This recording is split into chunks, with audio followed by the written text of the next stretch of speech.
Hello. नमस्कार। नमस्ते नमस्ते नमस्ते। आपका प्रणाम स्वीकार है, आपको भी प्रणाम। बोलिए बोलिए। आपके साथ गुरु परमेश्वर के साथ बोलना इतना परेशान नहीं होता जी। हाँ हाँ हाँ। तो हमने दो बातें क्लियर करनी थी। एक तो आपने नवंबर में एक प्रवचनों में कहा था भाई नवंबर 30 और 29 के बीच में वो टेप आई थी। आपने बोला था भाई सोती सब एक हो जाता है, उसका हमको एक्सपीरियंस हुआ है। हाँ ये हाँ बताना था आपको। हाँ हाँ। एक बात और है जी, एक लड़की ने आपके साथ बात की थी, 3 वीक हो गए हमारे ख्याल से। हाँ हाँ हाँ। वो बोलती थी आपको यू फॉलो मी 2-3 टाइम उसने बोला था। हाँ तो हमको बहुत बुरा लगा जी। हाँ हाँ हाँ। बहुत अच्छा नहीं लगा, क्योंकि हम जहाँ पर तुम्हारे 3 आदमी हैं, हम जी जो रह के 1 वीक में हम सभी आपके वचनों का देखते हैं भाई क्या बोला गुरुजी ने, एक दूसरे को उसकी व्याख्या करते हैं। जो बात करने वाला होता है जी उसकी भी देखते हैं भाई कहाँ मंजिल थी, उसने सही बात की और उसके साथ ये था वो था। तो वो हमको तीनों को ही जी बहुत बुरा लगा। वो लड़की ने जो कहा, हमारी छोटी बहन है, हम उसको उसके तुम्हारे जरिए उसको संदेश भेजना चाहते हैं। तो बड़ों के साथ कभी भी ऐसी बात नहीं करनी चाहिए, स्पेशली गुरु परमेश्वर के साथ। जो तुम फॉलो मी कहती हो वो लड़कों को बच्चों को बोलते हैं, जो तुम्हारे नौकर हैं उसको बोलते हैं, तुम्हारा हस्बैंड है उसको बोलते हैं, पर गुरु परमेश्वर को फॉलो मी कहना ये बहुत बुरी बात लगी हमको, हमारे दिल में बहुत हर्ट किया। मुझे भी कुछ समझ में नहीं आया फॉलो का अर्थ क्या होता है। फॉलो मैं बोलता हूँ कि आपको मैं फॉलो करती हूँ, इसका मतलब हम तो ऐसे पकड़ते हैं कि हम आप जो भी करते हो तो उस पे नजर रखते हैं, या जो भी आप प्रवचन देते हैं ऐसा नहीं, उसकी सोल होती है ना, जो लफ्ज की सोल होती है। सभी लफ्जों में आत्मा भरी है, भाव है सभी लफ्जों में। इस लफ्ज का भाव ये है, हमको तुम फॉलो करो, तुम हमको देख रहे हो और नहीं देख रहे, हमको सुन रहे हो और नहीं सुन रहे, फॉलो मी। इसका रियल मतलब तो यही निकलता है कि हमने ये जाना है। जहाँ पर बहुत पढ़े लिखे लोग हैं उसके साथ भी हमारी बातचीत होती रहती है। अच्छा, तो उतने नहीं। अभी देखो उससे मैं अभी जागरूक रहूंगा, ऐसा किसने कहा तो मैं तुरंत उसको वहाँ विरोध करूंगा, बराबर। हाँ ठीक है जी। अभी वो मुझे मालूम ही नहीं था, ये आपने बता दिए तो अभी मेरे ख्याल में आ गया। ऐसा कुछ किसी ने बता दिए तो उसका अर्थ गलत होता है। तो फिर अभी कभी कोई भी अगर कोई कहे, एक तो क्या है, मैं तो किसी को पूछता भी नहीं है उसने कितने बार फोन किए नहीं किए, पहली बार कर रहे हैं नहीं किए मेरा वो सुन रहे नहीं, क्योंकि मैं डायरेक्ट उठा लेता हूँ ना फोन। तो किसके मन में क्या क्या होता है वो भी नहीं समझ सकते, बात ऐसी होती है। अभी बात आपने अच्छी की। अभी देखो अभी 1-2-3 दिन में आपको ये जो आपने सुरती की बात की ना, उसके ऊपर मैंने बहुत अच्छा प्रवचन किया है, तो वो 2-3 दिन में वो पूरे सुन लो। और रही बात, मैं अभी आपको एक संक्षिप्त में बता देता हूँ। ये जो सुरती होती है ना, सुरती और शब्द बराबर, गुरु नानक देव जी ने यही कहा था, सुरती और शब्द का मिलान, बस उसको सार शब्द कहते। लेकिन ये सार शब्द किसी को मालूम नहीं है, तो ये क्या करते हैं, ये जो सुरती है ना, ये मन को ही सुरती बता देती है। देखो सुरती कहीं नहीं टिक सकती, यहाँ पे टिकाओ, मन टिक सकता है, लेकिन वो चालाकी क्या करते हैं, मन की जगह सुरती नाम देते है तो मन ही, लेकिन बोलते हैं सुरती। सुरती कहीं भी नहीं टिक सकती। सुरती का एक ही ध्येय होता है, जो सुरती माने हम आत्मा जो कहते हैं ना, जैसा मन होता है ना, मन समझता है, आत्मा नहीं समझता, किसी को भी नहीं समझ सकता। तो ये आत्मा है ना, ये जो सुरती है ना, जब उसका शब्द से मिलन हो जाता है ना, तभी वो सुरती प्रकट हो जाती है। और जब उसका शब्द से मिलन हो जाता है तभी उसको हम सार शब्द कहते हैं। वही असली सार शब्द होता है और वही प्रकट होता है। लेकिन जब प्रकट हो जाता है ना, तब आप सुरती और शब्द इसको अलग नहीं कर सकते, बराबर। यानी आपने ऐसा समझो कि कितने भी लाखों करोड़ों अब्जों जन्म लिए होंगे, बराबर, तब तक सुरती का कभी भी पता नहीं चलेगा आपको। लेकिन जब सुरती को शब्द मिल जाता है ना, तब ही वो प्रकट हो जाती है। यानी मुझे ऐसा कहना है कि आप ये शरीर का कितना भी अभ्यास करें तो आपको उसके अंदर सुरती मिलने वाली ही नहीं है, बराबर। सुरती को जब शब्द मिलता है ना, तभी वो प्रकट हो जाती है। बाकी ये जो लोग बातें करते हैं ना, सुरती को यहाँ टिकाओ, ब्रह्मरंध्र पे टिकाओ, कोई बोलते हैं 1.25 हाथ ऊपर टिकाओ, 1.25 उंगली ऊपर जाओ, तो सुरती ये ऐसी मन वाली चीज नहीं है। सुरती को कोई कान नहीं है, कोई, यानी जो शरीर की जो पार्ट होती है ना, जैसे 10 इंद्रियों, तो सुरती को नहीं होती। कान की तो बात ही नहीं, आंख की तो बात ही नहीं है, बस। तो वो ये जो बोलते हैं ना, वो भटकती है, संसार में भटकती है, लेकिन ऐसा नहीं है। वो जैसा मन ही भटकता है, मन ही हमको उसकी वासना पूर्ति के लिए ये जो एनर्जी है, वो सुरती को थोड़ी देर के लिए एनर्जी समझो, शक्ति समझो। वो शक्ति के बल पर ये पूरा ये घूमता है, ये मन ही हमें घुमाता है। ये जो हम बोलते हैं ना 84 लाख योनि, ये घुमाता है। लेकिन फिर सुरती कब पता चलती है, आत्मा का पता कब चलता है? देखो इतना बड़ा साइंस है ना, इनको भी आज तक आत्मा का पता नहीं चला। ये जितने भी वेद हो गए, पुराने हो गए, उपनिषद हो गए, जितने भी धर्म ग्रंथ लिखे और लिख भी गए, लेकिन उन्होंने उसका वर्णन नहीं किया। लेकिन प्रैक्टिकली में सुरती किसी को पकड़ में ही नहीं आई। तो बहुत सारे धर्म ग्रंथ में कभी सुरती को मन भी बताया गया है, या किसी ने बताया कि सुरती नाम की कोई चीज नहीं होती, मन ही मन होता है। तो कोई ने बताया कि मन ही सुरती होती है और मन ही परमात्मा होता है, ऐसे भी बताया। देखो अभी वो तो जिसका विचार है, बराबर, और जिसको विचार रखने में कोई नहीं है, वो तो एक प्रकार की माहिती देते हैं ना। प्रैक्टिकल में तो कोई बताता नहीं है। देखो जितने भी धर्म ग्रंथ बने हैं वो सब लिखे हुए है ना, वो हम सिर्फ पढ़ सकते हैं, या कोई प्रवचन भी करता है वो भी मालूमात देता है, जानकारी पे जानकारी देता है और समझाने की कोशिश करता है। लेकिन मुझे इतना ही कहना है कि जो अंधा व्यक्ति है, जो अंधा है, बराबर, और हमने अगर उसको बोल दिए कि ये पीला रंग होता है, तो वो कहेगा मैं तो अंधा हूँ, पीला रंग क्या होता है और लाल रंग क्या होता है वो। और समझो हमने उसके ऊपर उसको समझाने के लिए 10 बरस भी लगा दिए कि पीला ये होता है, वो होता है, वो ऐसा होता है। उससे कुछ भी देखा ही नहीं, तो कितने भी लिखते गए, धर्म के ग्रंथ भी लिखते गए, तो भी वो नहीं समझ सकता, बराबर की नहीं। तो ऐसा ही हो गया है।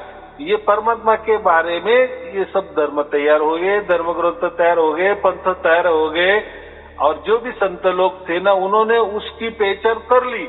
लेकिन उन्होंने भी जो भी बताने की कोशिश की, तो ये प्राकृतिक भाषा का उपयोग कर दिए, बराबर।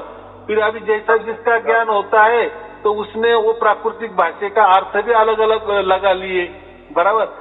लेकिन वो जो भी संत है ना, वो भी लिखने में असमर्थ हो गया, बराबर।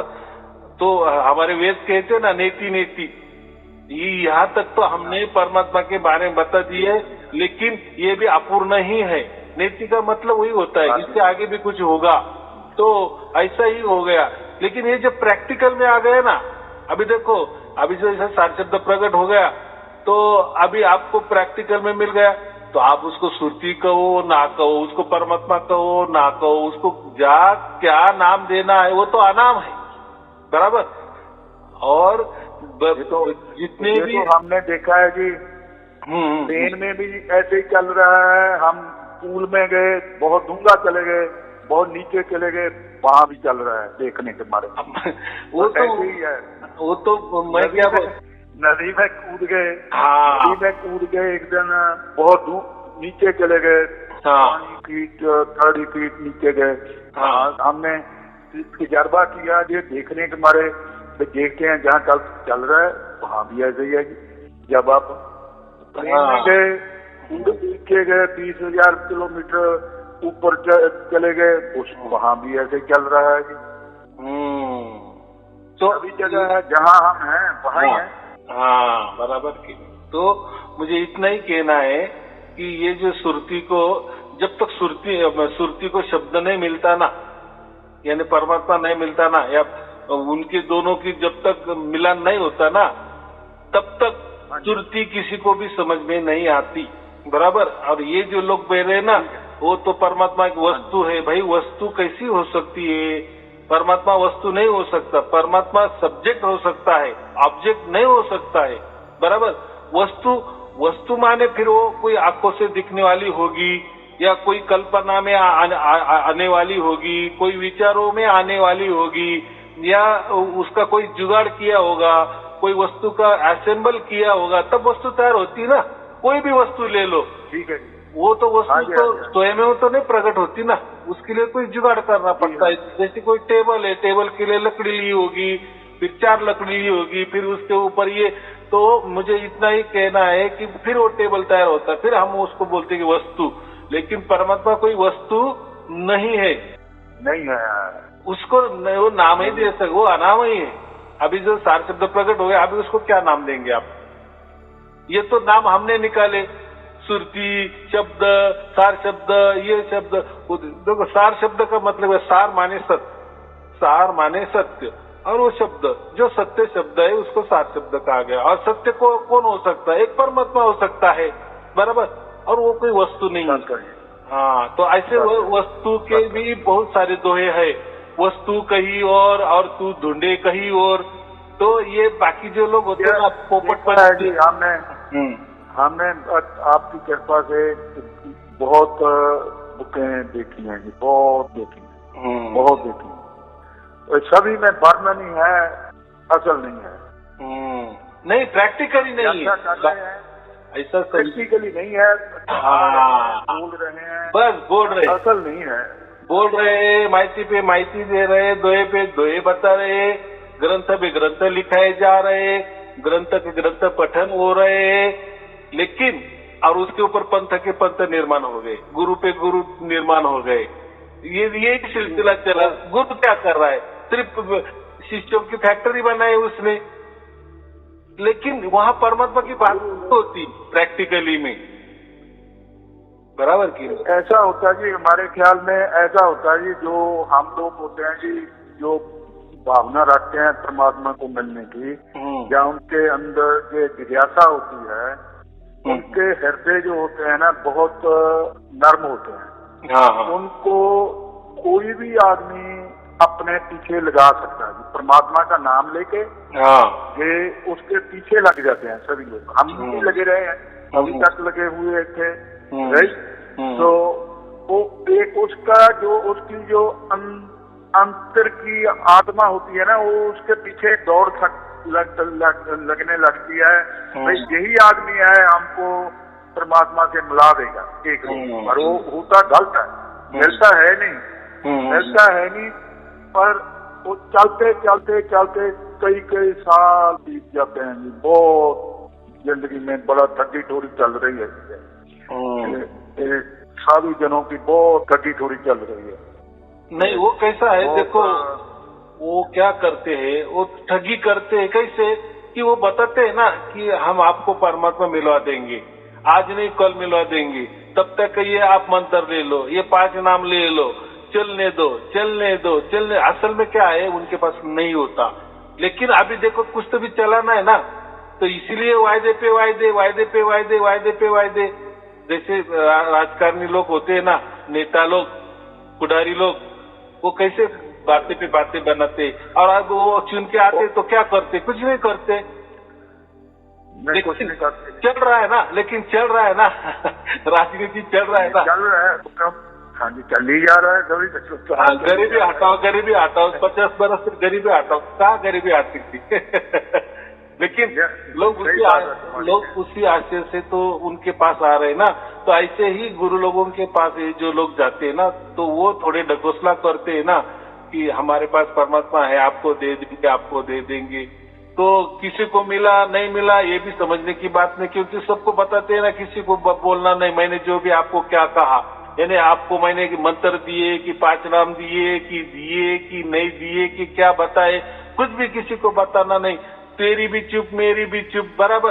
फिर हमको ऐसा लगता है कि नहीं इसको मिला होगा, अरे नहीं उसको मिला होगा, मुझे नहीं दिया, मुझे दे। लेकिन जैसे आपकी हालत है ना वैसी सबकी हालत होती है, बराबर। लेकिन समझने का कोई मार्ग नहीं होता ना, बराबर कि नहीं। और ये कोई बिक्री वाला विषय नहीं ना, ये कोई परमात्मा बेचने वाला चीज नहीं ना, या इसका कोई किसी ने रजिस्ट्री नहीं की कि मैं बताऊंगा तभी आपके अंदर परमात्मा प्रकट हो जाएंगे, मैं नहीं बताऊंगा तो परमात्मा आपके अंदर नहीं। तो ये किसी की क्या बोली जहांगीरी नहीं ना परमात्मा। अरे वो तो स्वयंभू है, स्वयंभू है और अकाल है। और तू तो काल में रहने वाला आदमी, तू अकाल कैसा हमको हमारे अंदर प्रकट करके देगा। तो वो जो अकाल प्रकट होता है, लेकिन वो उसकी मर्जी से, वो स्वयंभू क्यों कहा है वो, और वो सर्वव्यापी है। उसने तुझे व्याप्त किया है, मुझे भी व्याप्त किया है, बराबर। तो उसको लाने की कोई जरूरत नहीं है, बराबर। सूरज यहाँ आ रहा है ना, उसकी किरणें हमारे घर के सामने आ रहे हैं ना, घर में मकान में आ रहे हैं ना, पृथ्वी पर आ रहे हैं ना। तो क्यों हम व्यर्थ प्रयास करें कि सूर्य के पास चले। तो वैसे ही ये लोग क्या करे, चलो परमात्मा की ओर। ऐसा नहीं ना, परमात्मा अगर सर्वव्यापी माने वो सबके अंदर बाहर सब खचाखच भरा है ना, सिर्फ हमें समझता नहीं है। यानी हमारी जो सुरती है ना वो उसको पकड़ती नहीं है, बाकी कुछ नहीं है। तो ये सुरती को पकड़ने के लिए बोलते हैं कि यहाँ सुरती लगाओ, वहाँ अरे ये सुरती है ना हमारा आत्मा, ये कैसा पकड़ेगा परमात्मा। परमात्मा कितना विशाल है, कितना बड़ा है, उसके पेट के अंदर ये पूरे अनंत ब्रह्मांड समाये हुए है। और ये तुम्हारी छोटी चीज, तुम्हारा छोटा आत्मा या सुरती परमात्मा कैसे पकड़ेगी और क्यों पकड़ेगी, और परमात्मा उसके पकड़ में क्यों आएगा, बराबर कि नहीं। ऐसा तुमने क्या किया है। हाँ, लेकिन वो हमारा बाप है। जब हमारा भाग्य हो जाता है ना, यानी बाप को जब दया आ जाती है ना, तभी वो बराबर सुरती के पास आता है, यानी हमारे आत्मा के पास आता है। फिर उनका मिलान होता है, फिर सार शब्द प्रकट होता है। क्योंकि वो जब तक उसकी मर्जी से हमारे पास नहीं आता, यानी सुरती को नहीं मिलता, तब तक सब कुछ असंभव है, बराबर। हाँ, कितनी सीधी बात है। हाँ जी। गुरु जी, आप तो सम्राट हो, पूर्ण परमेश्वर हो, और परमेश्वर एक को जान, ये सभी बोलते हैं, पहले से काम चला आ रहा है भाई। हम तो मानते हैं कि गुरु में परमेश्वर में कोई ज्यादा फर्क नहीं होता जी। जो परमात्मा करना मानता है, परमेश्वर को गुरु भी कर सकता है। ये तो बात पक्की है ना हमारे दिल में दबी थी। हम तो यही बेनती आपके चरणों में सभी के लिए करते हैं कि देखो हमको पूर्ण कर दीजिए, हमारा कोई सवाल ही ना रहे जिंदगी में, कोई रहे ही ना भाई ये करना है, वो करना है, सुनना है, नहीं सुनना है, ये काम करना है, ये नहीं करना। जब एक ही सवाल उठता रहता है, अभी गुरु जी के साथ बेनती करो भाई हमको पूर्ण कर दें, सभी को पूर्ण कर दें। आप तो सभी को कर सकते हैं, आपके लिए तो कोई भी मुश्किल काम नहीं। बराबर है, एकदम बराबर है। जिस टाइम हमारे अंदर सार शब्द प्रकट हुआ ना, वो एक क्षण के भी दिए हुआ, बस उसी वक्त से हमारा बेड़ा पार हो गया। ये पूरा संपूर्ण विश्वास रखना। देखो परमात्मा की रेंज, परमात्मा सर्वव्यापी है, तो वो हमको भी उसने व्याप्त किया है, वो हमारे तक पहुंच गया ना, बाकी के यहाँ पहुंचा नहीं पहुंचा, और हमारे अंदर पहुंचा, तो इसकी सर्टिफिकेट की भी या दूसरों के सर्टिफिकेट की कोई जरूरत नहीं। उसके तो साक्षी हम खुद है ना, हमको तो सब समझता है ना कि परमात्मा प्रकट हो जाएगा। परमात्मा तो कुछ तो भी समझता है कि नहीं। देखो हम तो परमात्मा के बच्चे हैं, तो हमें तो थोड़ा तो परमात्मा बाप तो समझ में आता है कि नहीं, इतने तो हम बावले तो नहीं है ना, बराबर। तो बस उसी वक्त आपका सब कुछ माफ हो गया, आपको पूरा परमिशन मिल गया, आप संपूर्ण अधिकारी बन गए, यानी बाप के अधिकारी बन गए। बस अभी मरने की हमारी देरी, निमित्त मात्र जो भी हमारा मरना होगा वो होगा, लेकिन हमें मरने से पहले उसने बांध लिए है, पकड़ लिए है, पहचान लिए है, सुरक्षा कवच उसने हमको दे दिए है। हमको मरना भी हमारा समझ में नहीं आएगा, लेकिन जब भी हमें समझ में आएगा तब हम परमात्मा की गोद में ही है, और अभी भी वो उसकी गोद में ही है। लेकिन वो नहीं इतना समझ सके, क्योंकि सब कुछ हमें ऐसा समझो कि आजू बाजू सब प्रकृति है ना, सब प्राकृतिक नियम है ना, तो प्राकृतिक नियम और वो परमात्मा, तो ये हमें समझता नहीं है। जब तक हम जाते नहीं ना, यानी हमारा ये होता नहीं, तब तक हमें नहीं समझता।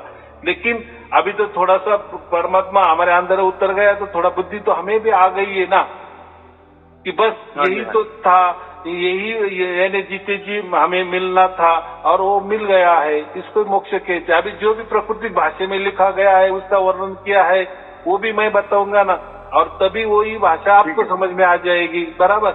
और वही भाषा सबको समझ से आती है, इसलिए तो हमें अभी वो किंचित ही उसका कोई संशय नहीं लेना, बस हमको मोक्ष मिल ही गया है 100%। बस अभी उसका क्या धन्यवाद करना है, परमात्मा क्या करना है वो करते जाओ, बराबर। देखिए अभी संशय नहीं है, क्योंकि पूरी तरह से संपूर्ण विश्वास हमारे अंदर ही उतर गया है, हम विश्वास ही हो गए, तो अभी विश्वास की बात ही करना नहीं, बराबर। हाँ चलो ठीक है, आपको और आपके परिवार के लिए शुभ आशीर्वाद। सब्सक्राइब जी, सब्सक्राइब जी, कृपा बनाए रखनी गुरुदेव, कृपा बनाए रखनी।